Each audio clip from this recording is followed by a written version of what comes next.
Selamat malam Tribuners, jumpa lagi bersama dengan saya Mutiara dalam tayangan berita terkini Lampung di Tribun Lampung.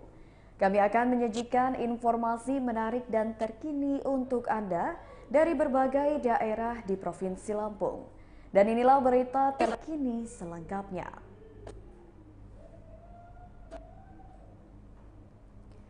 Perwakilan siswa dari 11 SMA di Bandar Lampung ikuti Pusdik Latsar Paskibra. Sebanyak 86 siswa dari 11 sekolah jenjang SMA di Lampung mengikuti pemusatan pendidikan pelatihan dasar atau Pusdik Latsar Angkatan 7 yang diadakan Dewan Alumni Paskibra Bandar Lampung.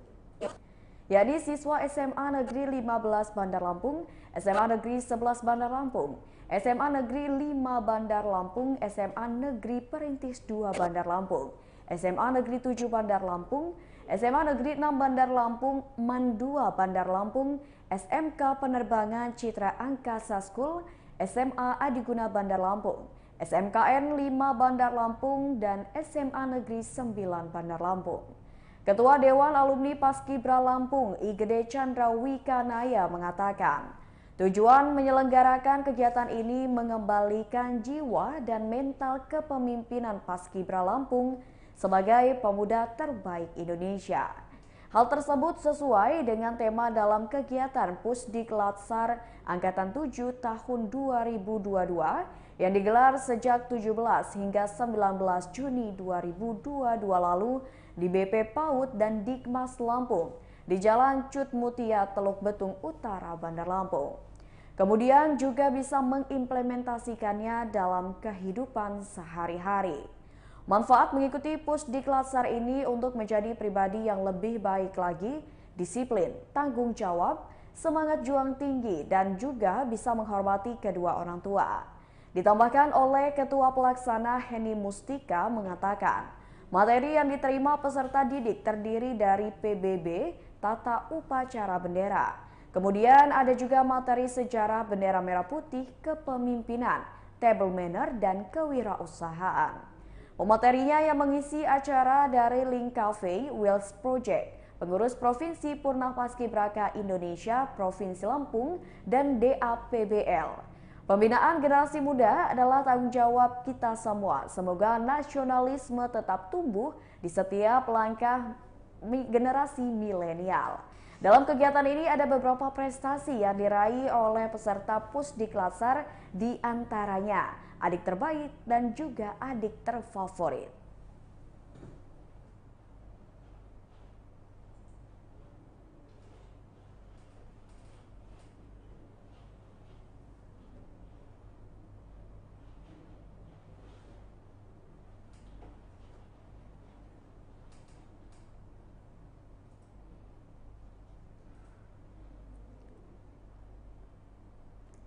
Berita selanjutnya, pencurian 2 ekor sapi Bali milik seorang warga di Lampung Timur.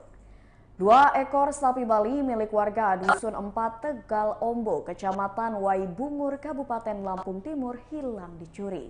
Akibat peristiwa pencurian sapi Bali itu, korban yakni warga Dusun 4 Tegal Ombo, Kecamatan Waibungur, Kabupaten Lampung Timur, merugi hingga puluhan juta rupiah. Kapolsek Waibungur Polres Lampung Timur Ibtu Rizky Setiawan membenarkan kejadian pencurian hewan ternak sapi Bali itu. Peristiwa tersebut terjadi pada Sabtu 18 Juni 2022 sekitar pukul 5:30 waktu Indonesia Barat. Ia juga membenarkan hewan ternak yang hilang dicuri adalah 2 ekor sapi Bali.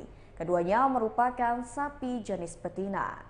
Kemudian pelaku mencuri dengan cara memotong tali tambang sapi yang diikat di tunggul batang pohon jengkol dan melepas tali tambang sapi yang diikat di batang pohon rambutan.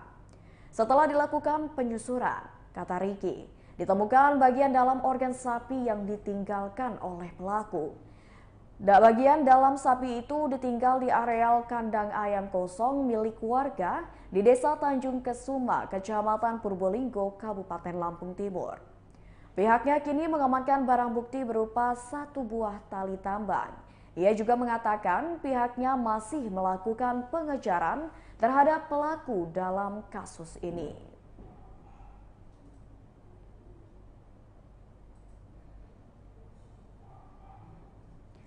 Berita selanjutnya, satu warga Tulang Bawang meninggal akibat DBD.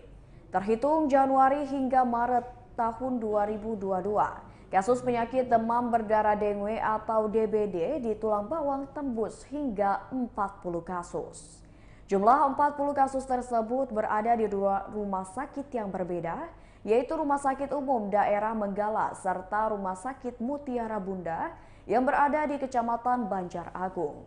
Satu di antaranya meninggal dunia akibat keganasan penyakit DBD yang berada di puncaknya pada Januari hingga Maret lalu. Menurutnya, terhitung sama sejak bulan Januari hingga Maret, peningkatan kasus DBD saat ini lebih besar dari tahun sebelumnya. Guna antisipasi adanya kasus baru, kini Dinas Kesehatan Kabupaten Tulang Bawang sudah melakukan beberapa langkah pencegahan dalam penanganan penyakit DBD di Tulang Bawang.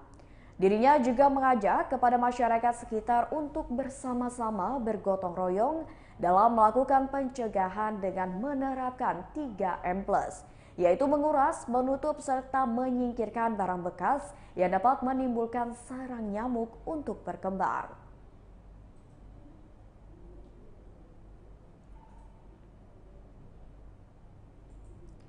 Berita selanjutnya, para pengguna jalan di Lampung Utara dapatkan helm dan minyak goreng. Polres Lampung Utara berbagi bingkisan berupa minyak goreng, gula, dan helm kepada para pengguna jalan. Kapolres Lampung Utara AKBP Kurniawan Ismail mengatakan hal ini dilakukan dalam rangka HUT ke-76 Bayangkara. Helm dibagikan kepada mereka yang patuh aturan dalam berlalu lintas, yakni membawa surat kendaraan, memiliki SIM, menggunakan helm berstandar SNI. Pada pelaksanaannya, polisi juga menyertakan rekan-rekan yang tergabung dalam komunitas motor Honda Classic NMAX. Harapannya, masyarakat lebih meningkatkan kesadaran untuk selalu tertib dalam berlalu lintas dan terhindar dari kecelakaan lalu lintas.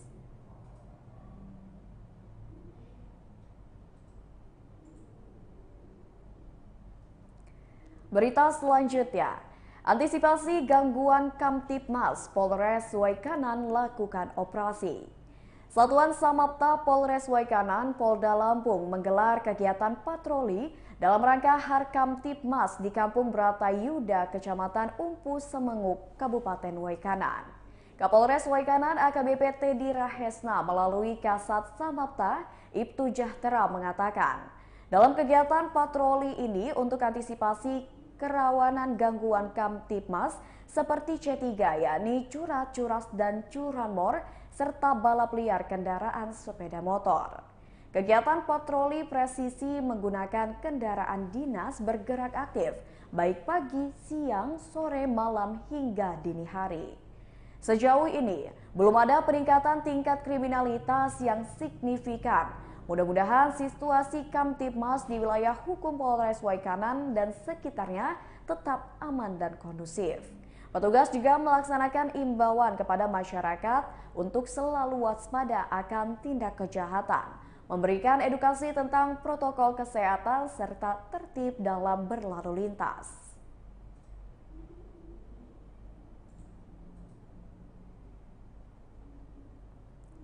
Berita selanjutnya, warga terdampak banjirop di Mesuji dapatkan bantuan. Pemerintah setempat memberikan bantuan pada warga terdampak banjirop di Desa Panggung Rejo, Rawajitu Utara, Mesuji pada Minggu 19 Juni 2022. Bantuan tersebut berupa paket sembako, perabotan rumah tangga, hingga perlengkapan bayi. Adapun target penerimanya yakni sebanyak 25 keluarga. Ia mengatakan pemberian bantuan hanya diprioritaskan kepada warga yang benar-benar terdampak.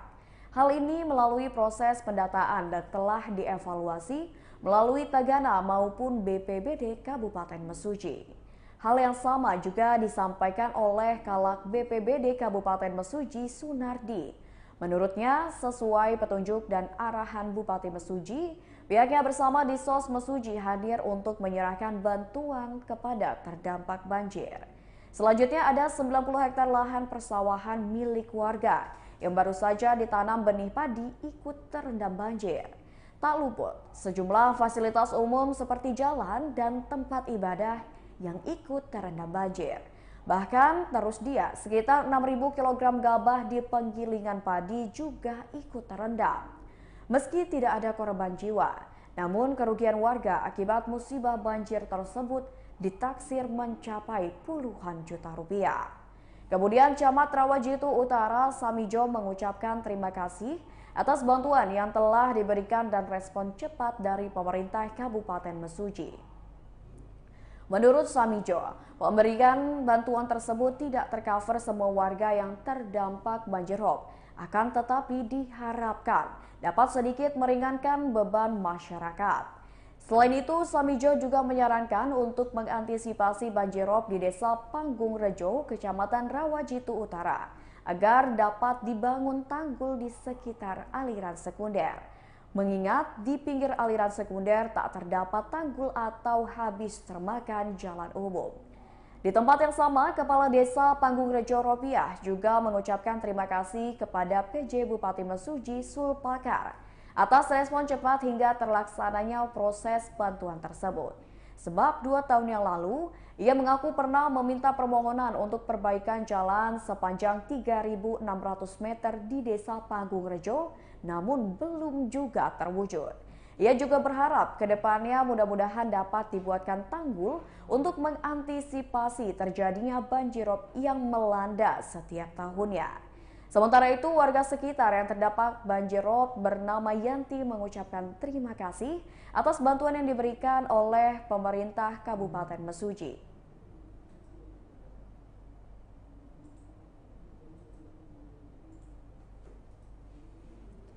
Baiklah Tribuners, itulah berita terkini Lampung bersama dengan saya Mutiara. Jangan lupa untuk terus saksikan YouTube Tribun Lampung News Video, Facebook Tribun Lampung, Instagram @tribunlampung, dan TikTok @tribunlampung untuk informasi terupdate lainnya. Selamat malam dan sampai jumpa.